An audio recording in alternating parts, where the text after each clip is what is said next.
বইয়ের পাতায় স্বাধীনতা সংগ্রাম বদলাতে পারে, বঙ্গোপসাগরের সব পানি যেতে পারে শুকিয়েও, গোটা রাজধানী গিলে নিতে পারে বুড়ি গঙ্গার ঢেউ, সুন্দরবন কেটে হতে পারে ইটের ভাটার লাকড়ি, শিল্পপতিরা দেউলিয়া হয়ে খুঁজতে পারেন চাকরি, চোর গুন্ডারা পেয়ে যেতে পারে মন্ত্রীর মর্যাদা, আইনের ফাঁকে কালো টাকা সব হয়ে যেতে পারে সাদা। অনেকেই বলে এই দেশ নাকি হুজুগে জাতির দেশ, দফায় দফায় বদলায় এর রংঢং পরিবেশ, তাই বলে ইসলাম তো এদেশে হুজুগে হবে না শেষ, হুজুগে হবে না শেষ। ইসলাম এ মাটির পরতে পরতে জনপদ ঘরে ঘরে, ইসলাম এ জাতির 90% মানুষের অন্তরে, ইসলাম নিয়ে কেউ ছিনিমিনি খেলে এমন শক্তি নেই, আর কিছু থাক না থাক এদেশে ইসলাম থাকবে, সবকিছু বদলে যাক এদেশে ইসলাম থাকবে, আর কিছু থাক না থাক এদেশে ইসলাম থাকবে, সবকিছু বদলে যাক এদেশে। 15 বছর আগে লেখা কথাগুলি ভুল ছিল না ঠিক ছিল? বইয়ের পাতায় স্বাধীনতা সংগ্রাম বদলাতে পারে, এবছরের বইয়ের পাতায় ইতিহাস পাল্টে যায় নাই? জোরে বলে গেছে কিনা? আমি বলেছিলাম শিল্পপতিরা দেউলিয়া হয়ে খুঁজতে পারেন চাকরি। বাংলাদেশে অনেক শিল্পপতি এখন ব্যাংকের হিসাব জব্দ হয়ে দেউলিয়া হয়ে যাচ্ছে না? শিল্পপতিরা পালিয়ে যাওয়ার জন্য দাড়ি শেভ করছে না? কথাগুলি ভুল ছিল না ঠিক ছিল?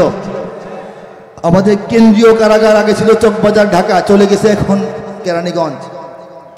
আমাদের প্রধানমন্ত্রী যেখানে থাকতেন, হাল চাষ করতেন, হাঁস মুরগি পালতেন, অফিস করতেন, ঘুমাতেন, সেটার নাম ছিল গণভবন।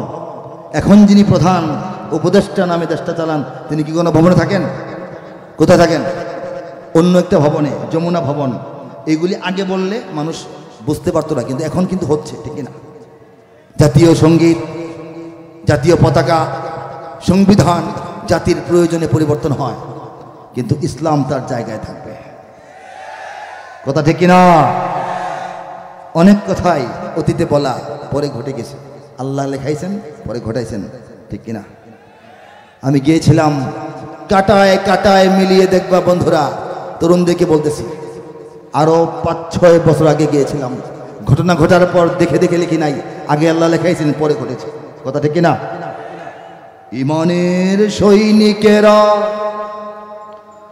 ভয় পেও না, রাত্রি আধার হচ্ছে বলে,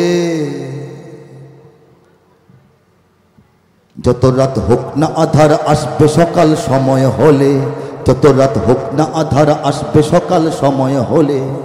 ঘটনা ঘটার পর লেখা না আগে লেখা? সকাল আসতেছে না? আসতেছে কিনা? আমি গিয়েছিলাম।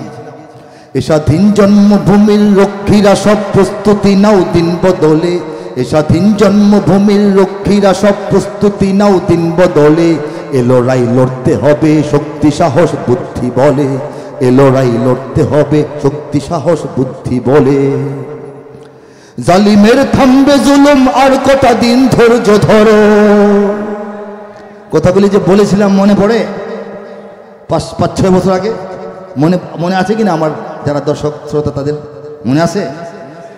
স্পষ্ট ভাষায় লেখা হয়েছিল, বলা হয়েছিল, জালিমের থামবে জুলুম আর কটা দিন ধৈর্য ধরো, ছোট হার নাও সয়ে আজ সামনে বিজয় আসবে বড়, কত আর রাজপথে লাশ পড়বে এবার লড়াই করো, কত আর রাজপথে লাশ পড়বে এবার লড়াই করো, এ সময় পাল্টে যাবে উল্টো বাতাস বইবে ঝড়ো, এ সময় পাল্টে যাবে উল্টো বাতাস বইবে ঝড়ো।